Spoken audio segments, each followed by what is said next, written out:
taking our message directly to the American people, that we can be stronger together, that our economies are built on shared trade, investment, democratic values, and cooperation, that America directly benefits from a clean, reliable, and affordable electricity grid. For years, Ontario has exported power to the U.S., supporting jobs and businesses on both sides of the border. We've kept the lights on in American homes, in American factories and farms. But when we, as Canadians, are under attack, we will use every tool in our toolbox to fight back for the good of Ontario and Canada. And today, we send that message, that Ontario workers can never be taken for granted, that if the United States chooses to target us, they will feel the pain and pressure too, and that is leadership. And that's why over the past days, we have worked to implement Ontario's plan to follow through on our Premier's commitment to stand up for our country and to fight back against this unjust attack on Canada's economy and sovereignty. And with that, it is my honour now to turn it over to the Premier, Doug Ford. Thank you so much. Well, good morning, everyone, and I just want to thank the Minister of Education, Minister of Energy. I couldn't let that slide after calling me the President for that introduction. And thank you all for joining us here this morning. I want to begin by congratulating Mark Carney on winning last night's leadership race for the Liberal Party of Canada. It was an overwhelming win, actually. In doing so, Mark Carney will be our next Prime Minister. As Premier, I look forward to a renewed federal leadership, as well as time when we all sit down and have a great discussion. And it's never been more important to build big things here in Ontario and across our country, including and especially the Ring of Fire. To do so, the federal government needs to get out of our way. They need to get behind these nation-building projects so we can build a more prosperous and secure future for Canada. I also want to thank Prime Minister Justin Trudeau for his many years of service to Canada. You know, we didn't always agree, but when it mattered, Prime Minister Trudeau was always willing to put party and ideology aside for the good of the country. For weeks now, we've been faced with so much uncertainty coming from President Trump. Each day brings new tariff threats. Now, President Trump is threatening tariffs on steel and aluminum. He's pointing his finger at dairy and lumber, shifting timelines, different excuses, chaos and confusion. It's hurting workers, it's hurting businesses, it's hurting investments, and it's hurting families on both sides of the border. It needs to end. That's why I've been crystal clear. Until these tariffs are off the table, until the threat of tariffs is gone for good, Ontario will not relent. We will not back down. Pausing some tariffs, making last-minute exemptions, it won't cut it. We need to end the chaos once and for all. We need to sit down, work together, and land a fair deal. A deal that gives businesses the confidence to invest. A deal that gives workers the security they need and deserve. Until then, Ontario will keep up the fight. We will apply maximum pressure to maximize our leverage. That's why today we're moving forward with a 25% surcharge on electricity exports. For the 1.5 million American homes and businesses that Ontario powers, homes and businesses in Minnesota, Michigan, and New York. This surcharge will cost families and businesses in these states up to $400,000 each and every single day. On an average, this will add around $100 per month to the bills of hardworking Americans. Let me be clear, I will not hesitate to increase this charge. If necessary, if the United States escalates, I will not hesitate to shut the electricity off completely. Believe me when I say I do not want to do this. I feel terrible for the American people because it's not the American people who started this trade war. It's one person who's responsible. That's President Trump. I'd rather be working together. I want to sell the U.S. more energy, more electricity, more critical minerals. I want to make Canada and the United States the richest, most successful, safest, most secure two countries on the planet. But as Premier, my #1 job is to protect the people of Ontario and in hand protect the people of Canada. I will do whatever it takes. I will fight like I've never fought before to protect Ontario. Friends, none of this makes sense. Costly tariffs against your closest friends and allies do not make sense. The U.S. markets have lost trillions in value. Companies are second-guessing investments into the American economy. American workers' jobs are at risk as we speak right now. Cost of hardworking American families will only go up. It doesn't have to be this way. We are stronger when we work together. I hope we can get back to working together, creating jobs, growing our economies, lowering costs for families in both countries. We don't get there by easing up. We will remain strong. We will be relentless. We will do whatever it takes to protect Ontario. Thank you, and may God bless the people of Ontario. Thank you. We will now take questions from the media. Please come to the mic and state your name and outlet. Just a reminder, it's one question and one follow-up. First question. Good morning, Premier. Mark McAllister from City News. Hi, Mark. Our understanding is that it's not always the case that Ontario is offering electricity at a particular rate where we're making money, and that sometimes, because of the extra energy that is being generated in this province, we're more or less giving it away to some of those U.S. states. So how does a surcharge actually work in those cases? Well, before I pass it to Minister Lecce, you know, we're over producers when it comes to energy. And in some cases, that's a good thing. We want to sell the U.S. more energy. We want to sell more states energy. But even if Michigan or any of the three states, what happens when I understand, and again, I'll pass it over to Minister Lecce, it may go to Michigan, and maybe that day they may not need it. They may need it too. If not, they'll resell it to, for example, Ohio, Pennsylvania. But it's going to affect many, many states, but I'll pass this over to Minister Lecce. So we estimate that based on the 12,000 megawatt hours of power we sell the U.S. versus the 374 megawatt hours we import, we are 30 times a net exporter. They need our power. We have the supply and demand systems in place by our systems operator. We'll be okay in Ontario. This is about maximizing pressure on America and minimizing the impacts on Ontario. So when we sell them power on the spot market, as you mentioned, we're estimating $300,000 to $400,000 every single day of additional monies we're going to accrue in an account which the government is committing to putting back into the pockets of ratepayers to reduce bills for families and businesses. So if a state like Michigan flows our power through and sells it, as the Premier said, to Ohio, that means the impact of this surcharge is going to be reverberated right across America, not just in Ohio, not just in Michigan, rather, or New York or Minnesota, but now in all the states. They then try to resell and upsell our power. So this is going to have, you know, the Premier says we sell power all the way down to the U.S. All of the states, all along the I-95, they can feel the pain too. And it's regrettable we're here, but we're prepared to do this. And as the Premier mentioned, we have the capacity to scale this up above 25% if necessary. Another quick off-topic question for Premier Ford. Sure. You had mentioned in an interview with our colleagues in the U.S. on the weekend that you're planning on launching another marketing and advertising campaign in the U.S. in addition to what had already been done. Yes. Could you outline that, detail that for us, and how much more is that going to cost Ontario taxpayers? Well, I called information ads. We need to inform the American people. If they just hear one side of the story and they aren't hearing the other side, you know, their opinions might change, but we want to make sure we send clear message down to the American people. They're our greatest allies in this fight against these tariffs. So we'll get a cost, we'll be transparent, but it'll be the best money we've ever spent, because if we don't spend it, it would cost us tens of billions of dollars to our economy. Morning, Premier. Richard Southern, 680 Richard. Radio. Good morning.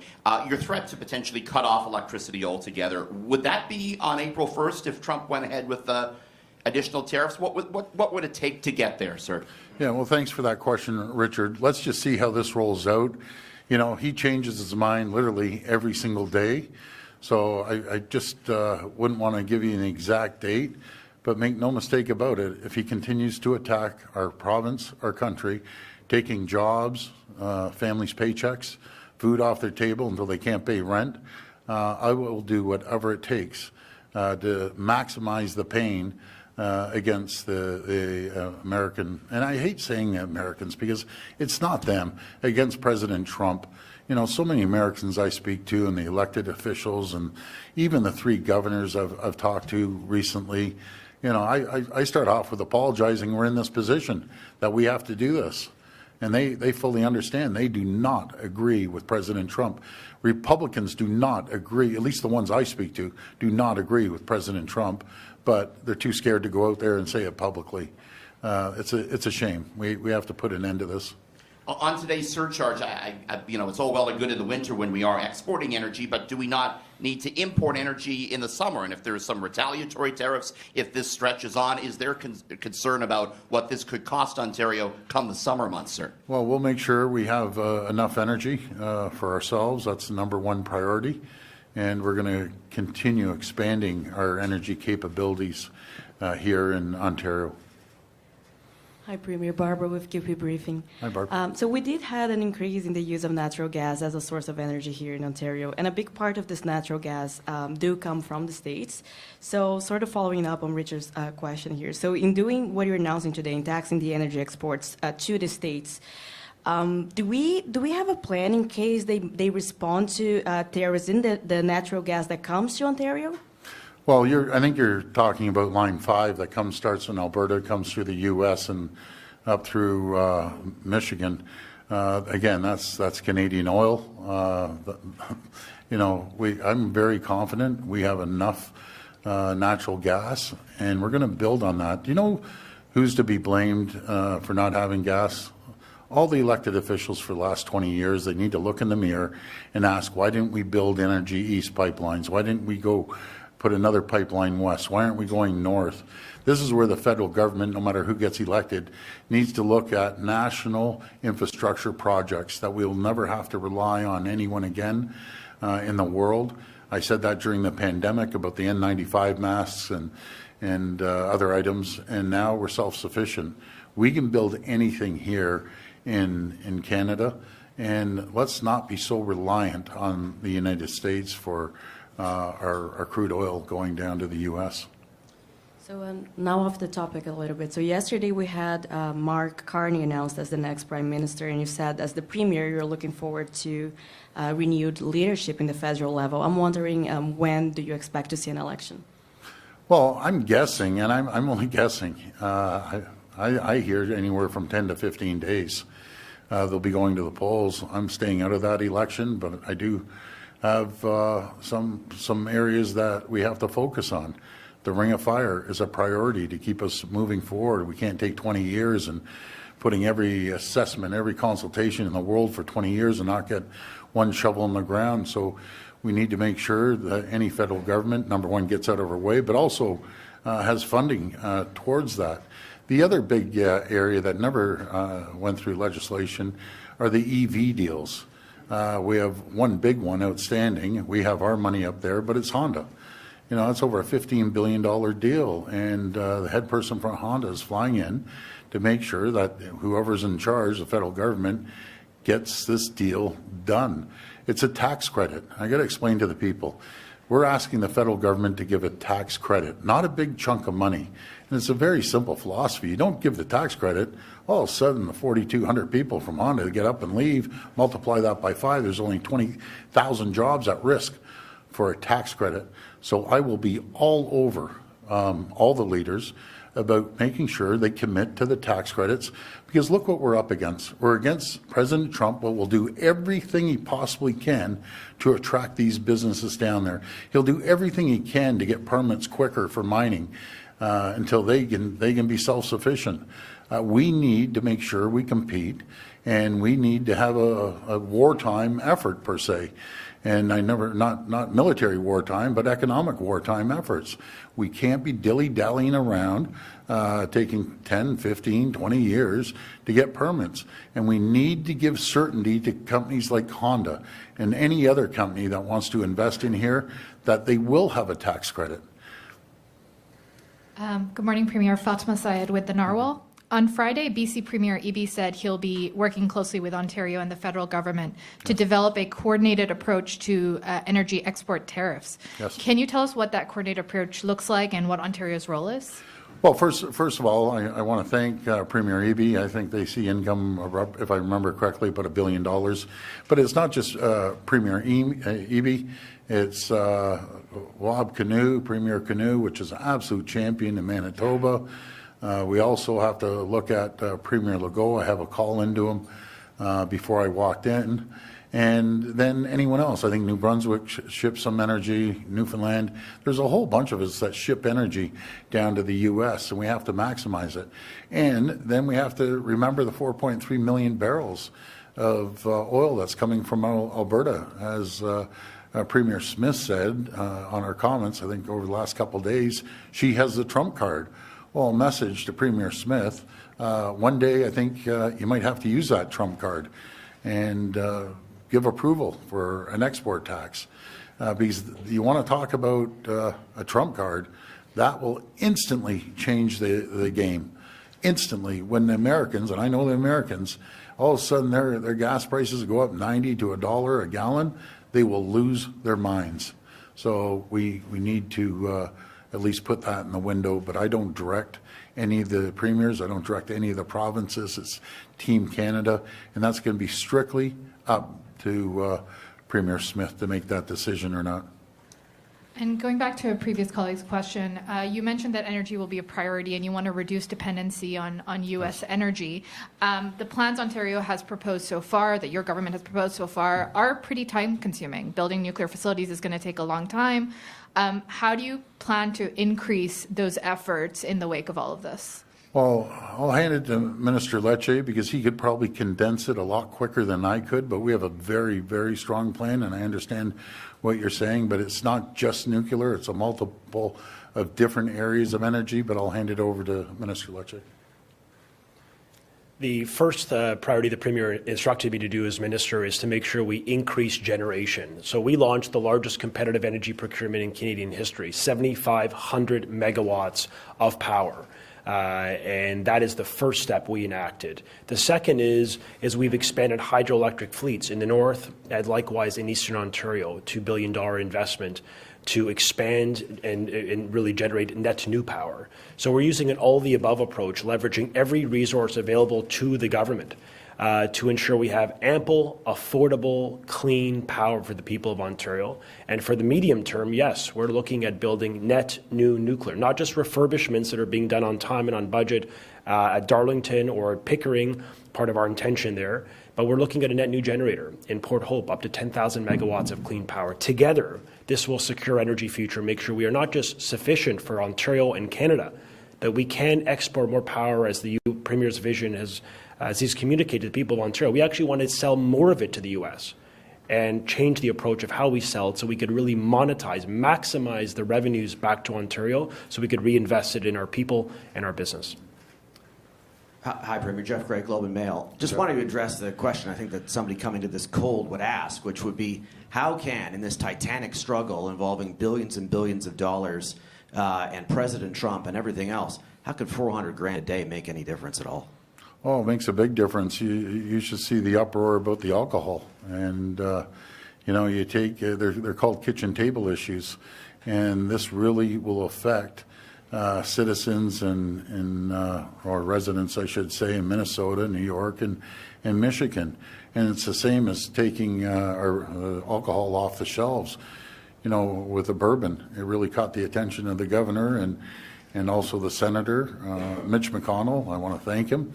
He's the only Republican. One other Republican from Wisconsin spoke out very, very harshly against the president's tariffs. So we win them over one at a time, and these kitchen table issues are absolutely massive. And they need Canada, and we need them. So let's sit down and negotiate a fair deal. That's all we're asking for, because the uncertainty is causing a lack of investment in both countries. The threat of closing down assembly lines on April the 2nd on both countries, it affects people. And we're so integrated when it comes to the supply chain, not just in the auto, but in every sector there is. So we're better off when we work together. And again, you know, we aren't the problem. China's the problem. When we see, for instance, steel, he's threatening steel and aluminum. We know steel from China goes into Mexico. Mexico might tweak it and then all of a sudden throw a Made in Mexico sticker on it and get shipped up. That's unacceptable.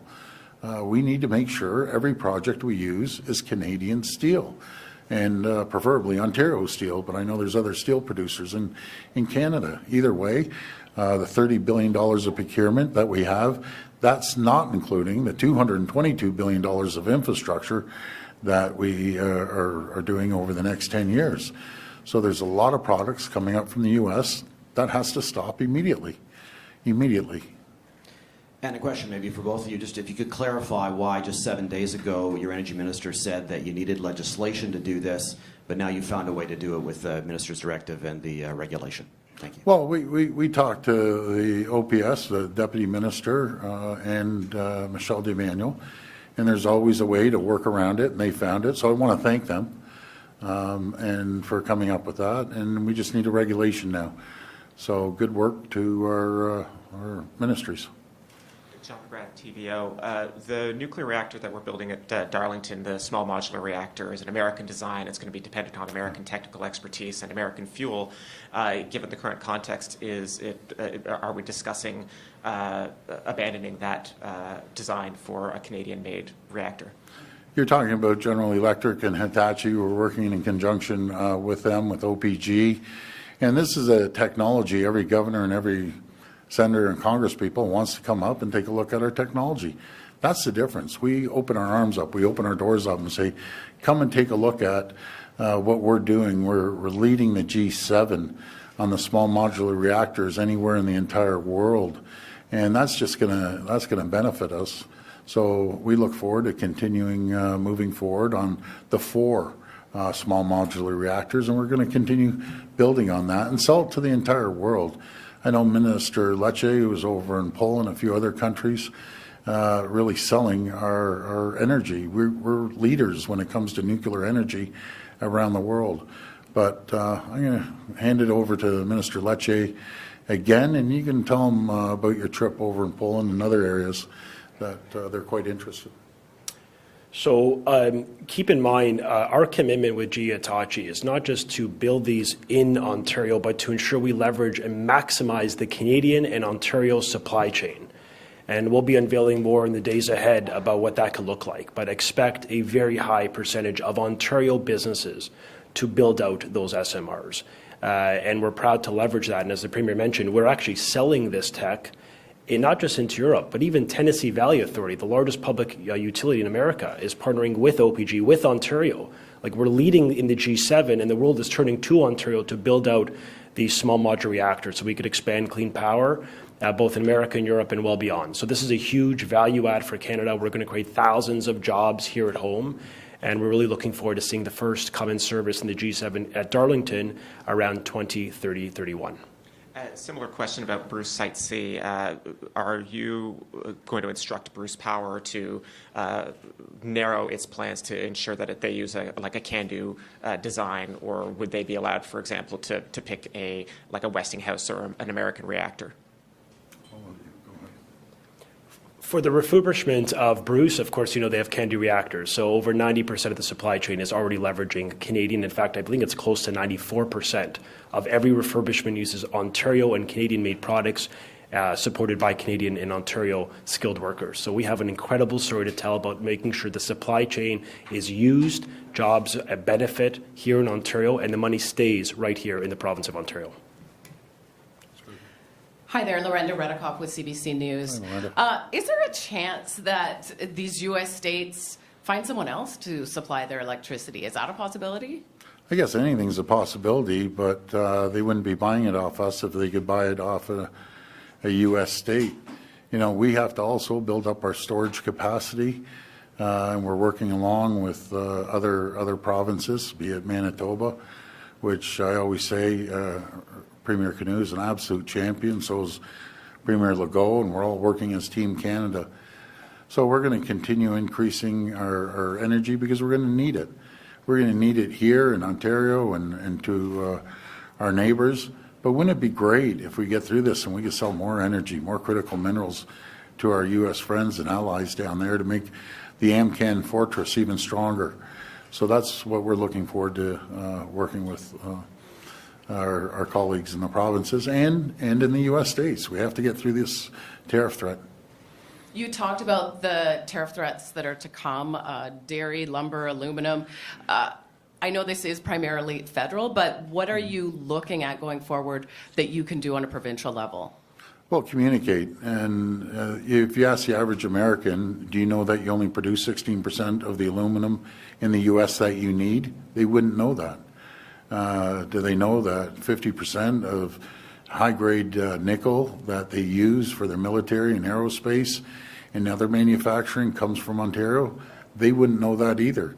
So we have to be out there just hammering the message over and over and over again until they can put maximum pressure on their local congressperson, their senator, or their governor to voice their opinion.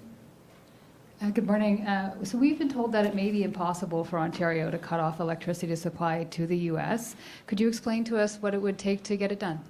Again, we just have to reduce the amount of energy we're outputting right now. And it wouldn't be nuclear, because if you turn down a nuclear reactor, it could take 6 months. But hydro, we could slow that down. And yes, it is possible. We've done our due diligence and made sure, is it possible? And the answer is yes, we can do it. Premier, will you release a full budget sometime this spring with the full economic and fiscal updates and projections that we normally get in a budget? Yes, we'll have a full budget coming forward. I believe we're going to be going back in the House. I think it's April 14th, I believe. And we'll present that budget and we'll move forward. It's going to be a very, very good budget. It will focus on the people of Ontario, taking care of them, protecting them, making sure that we have sufficient funds through new revenues that we see, as simple as the $400,000 a day, which is a big chunk of money that will be going back to ratepayers and business owners, as Minister Lecce said. But it's going to be focused on protecting Ontario and protecting Ontario jobs and communities and businesses. That's what this budget's going to be all about. Hey, good morning, Premier Colin DeMello from Global News. Last week, the Ontario Chamber of Commerce said that up to 6% of businesses that they represent are thinking about leaving and perhaps relocating to the United States. We don't know if they're big or small. I'm wondering if you are aware of any business, big or small, that is looking at relocating to the United States as a result of this current tariff climate. Well, I've heard the same comments, Colin, when 70% of someone's business or 80% someone's business is being tariffed, and they have a concern. But I feel if we can get these tariff deal off the table, or these tariffs off the table, I should say, and get a deal, a USMCA deal, and sit down and negotiate it, the Americans need us as much as we need them. I sat down with a bunch of auto part manufacturers, and they're big companies that have plants in the U.S. and Canada. And their number one comment is, even if companies had to go to the U.S., they don't have the workforce to fill the jobs. Their number one complaint when I sat around the table with them, their existing plants in the U.S., you can't even compare them to their Canadian facilities or Ontario facilities in particular. We, production's a lot higher up here. We're outproduce them. We have a better workforce. And they were saying a lot of times they don't even show up to work. And they can't get people. I remember one story saying they have, 300 people they employ in a town of 3,000. So it really affects that community or that county. So they don't have the workforce to fill the jobs right now. If there is a business that employs a large number of people in Ontario, as an example, that was thinking about moving to the United States, is the Ontario government willing to give them any kind of incentive financially to ensure that they stay here, similar to what maybe Honda or Stellantis or any others have received? Yeah, great question, Colin. We'll put every option on the table to protect the jobs here in Ontario, because there's reciprocal jobs that come from those jobs. The auto sector is 6 to 1, 7 to 1. Other areas might be 4 or 5 to 1.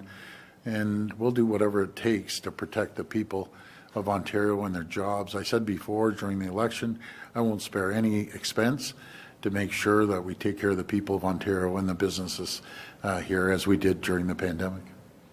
Hi, Premier. Rob Ferguson, Toronto Star. Hi, I just Rob. wanted to go back at something that was asked earlier, which interests me for years. It's in the summer, especially if we get a hot, humid summer, which we haven't really had for the last 2 years. But were we to get one this year and we're importing power from the States, I didn't hear a definitive answer on what's going to stop us from this electricity surcharge backfiring on us if states impose that. So can you or Minister Lecce address that, please? Sure, I'm confident that we'll have enough electricity even on the hottest days, but without getting into the weeds, I'll pass it over to Minister Lecce. So we sell 12,000 megawatts per hour of power into the U.S. market. We bring in 374 megawatt hours. We are a 31-time net exporter. So we are well positioned to impose this. We have sufficient, in fact, we have very strong supply and demand capability in Ontario. Remember, we have the capacity, including with natural gas and other levers, to dial up if we ever need more power, peak power. We have the ability. We do this every day in the summer or the coldest days of winter, or whenever there are high demand on the grid. So we have the infrastructure. It's why the all the above approach is critical to maintaining reliability. So the IESO is fully confident in their capacity to keep the lights on for Ontarians, and we're going to keep selling and keep producing the power for Ontario first. And as I mentioned, we're not just hoping for the best, we're leveling up. The largest public competitive procurement, expansion of hydroelectric, expansion of refurbishment of our nuclear fleet, Pickering, Darlington, and the consideration of Bruce C, net new, and the largest generator. All this, short-term, long-term, positions us well to be a net energy powerhouse. And the vision, frankly, once we can get through this madness with President Trump, is to sign long-term deals, make large amounts of revenue for Ontarians, and put this critical commodity to good work, good use for the people of Ontario. Right now, we think there's a lot more opportunity left on the table under the old system we inherited, which is why we're committed to changing it and improving it. All right. When you just stay up there for a sec. So when you mentioned that that high ratio that we have, that we export way more than we import. Yes. So, but couldn't there be periods of time where we are still importing? Like that's not a constant ratio. It does change from time to time. So isn't there the prospect that we could get burned at certain times? No, because we actually signed an agreement with Quebec on winter-summer energy exchanges, which allow us that we produce more power during one season, they produce less. We already have a connection and a commitment from Quebec. We sell them power, they sell us power on a need basis in winter, summers based on our peaks. We have backup generation capability, which few provinces have. I mean, look, some have argued to get rid of our backup generators, like natural gas. If we did that, we wouldn't be in the basis on the hottest day of the summer, pre-Trump, to fire up that insurance policy and keep the lights on for all of our businesses and families. We're well positioned to do this. We've thought ahead, and the Premier has enacted the largest storage investment in Canadian history, 3,000 megawatts of power to store power so that we could use it when we need it, including on those hot days of summer or cold winter days. All right, thank you. Hello. With a Swiss television question for Premier Ford. What about the long-term consequences? Are you worried that it might be the beginning of the end of a long friendship between your two countries? No, I don't think we're there yet. I talked to a tremendous amount of Americans. They totally disagree with what President Trump is doing. Staunch Republican Trump supporters totally disagreeing with President Trump on this policy. So I think we have a strong relationship. It goes back over 200 years. We have, 900,000 Americans living here full-time, 800,000 Canadians living down there. We visit millions and millions of visits back and forth across the border. So I believe this is going to continue on being a strong relationship because it's not the people, it's the president. What could you say to persuade Donald Trump? I would say, one of his measuring sticks are the markets. The markets have dropped trillions of dollars. He has to understand. He's a smart guy. He may like him or dislike him, but make no mistake, he understands the markets. And Secretary Lutnick, Secretary of Commerce, understands the markets. And they also understand when the big three auto executives come in and say you're going to shut down assembly plants on both sides of the border within 5 to 7 days. That's the supply. And he also understands when the other sectors were so integrated, the supply chain, when they come back and say you just can't all of a sudden flick on a switch and create an auto plant overnight. It just doesn't work that way. So the more we explain the supply chain, and the more other people explain the supply chain to him, he has to understand. Even lumber. You know, this lumber war has been going on, for the last 20 years. But the cost of homes are going to go up because they need our lumber. They need our aluminum. Just imagine if all of a sudden we shut down the lumber, shut down the aluminum, the steel, the oil, the uranium from Saskatchewan, the potash, the nickel. It'd be a disaster down in the U.S. It'd be an absolute disaster. He is trying to push us into a recession. That's how bad this is going to get. All because of one person. Everything was hunky-dory before. Everything seemed to be moving forward. Markets are up. Everything's going pretty good. Jobs are being created on both sides of the border. He gets in. Market slides, threats of assembly plants going down, manufacturing going down. People are going to lose their jobs. Inflation's happening all over the place. Because why? Because one person, President Trump? I'll tell you, the American people did not vote for this. And they have to think this out now. So put maximum pressure on your president. And I encourage the senators, governors, and congresspeople to do the exact same thing. Because there's one way this is going to go. If he goes full steam out, it's going right downhill for both countries. This will be the last reporter. Good day, Premier Minister. Premier, last week you said that you were directing the deputy ministers to go through their ministries to see if there were other contracts, Starlink aside, with U.S. companies that could be canceled. So I'm wondering if any progress has been made on that front. Are any more contracts going to be canceled, and what is the value of those contracts? Yeah, thank you for that question. I've directed the Secretary of Cabinet, which will direct the deputy ministers, along with our ministers, to use a fine-tooth comb on any contracts that we have. Some are already underway that were signed last year, but as soon as they lapse, we need to start focusing on Ontario-made products, and if we don't make them here, then we look across the country. And we don't make them across the country. I get it. Like there's some things we just can't get. But we do have 51 countries that we have tariff-free agreements with. Let's start diversifying our trade. We've been doing that, but we need to amp it up twice as much now. Okay, thanks. And during the election campaign, you made a number of promises for the city of Ottawa.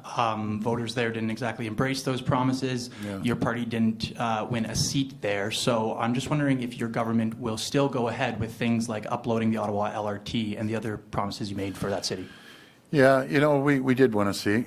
We won one seat, lost a couple, but we're going to sit down, I believe, and once we commit something to move forward, but isn't that a disappointment? My goodness, you show all the love, you build the second largest hospital in the country, you build you're uploading a few $1 billion, taking the burden off them. We're uploading the highways and giving them additional money.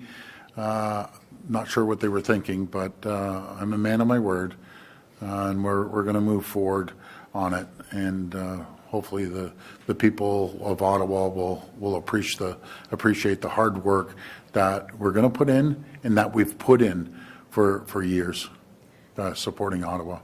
Thank you. This concludes today's press conference. Yeah, these tow truck drivers' message to you, it has to come to an end. You're putting the community in danger, flying bullets around. We're going to catch you. You're going to go to jail, and you're going to jail for a long time. This is out of control right now. There's a lot of great, hard-working tow truck drivers that work their backs off. They want to bring a paycheck home. They want to, pay rent or pay a mortgage. Guys, get your head around this. You start shooting. You talk about, in tow truck words, the heat coming down. The heat's just turned up 1,000 degrees on each and every one of you.